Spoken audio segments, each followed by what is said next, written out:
Maraming salamat po sa oras na inilaan niyo para sa amin, para sa wedding day po namin.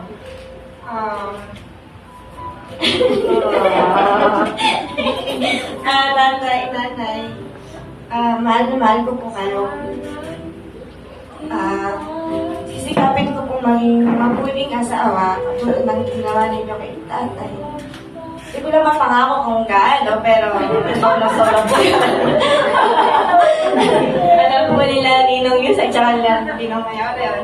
At sobrang tinitreasure ko po yung pag-aalaga ninyo po sa amin nila ate.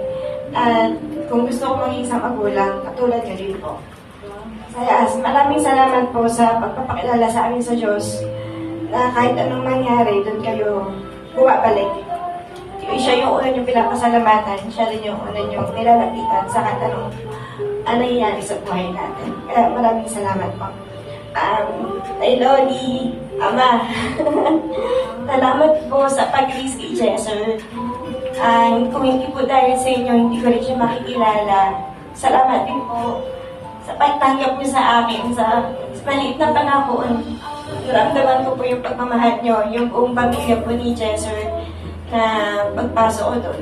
Nauna man po yung bilang namin, pero pinapangako ko po na magiging isang responsable po ako asawa para sa anak niyo. Aalagaan ko po siya, katulad ng pag-aalaga niyo po sa kanya. Dahil sa mga ninong-ninong po, sobrang rich po yung message niyo para sa amin. Napakalaking baon po para sa unang steps na new season namin ni Jesser. Babalik-balikan ko po yung video, babalik-balikan ko po yung mga message niyo bilang puntasyon sa sisimulan naming buhay ni Jesser po. Maraming salamat po. And love. I love you.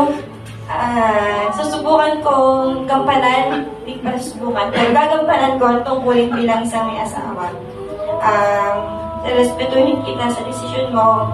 Ako magiging sandigan mo, ako ang hahawak ng kamay mo sa kahit anong mangyari. Nandito lang ako para sa'yo. Mahal na mahal kita.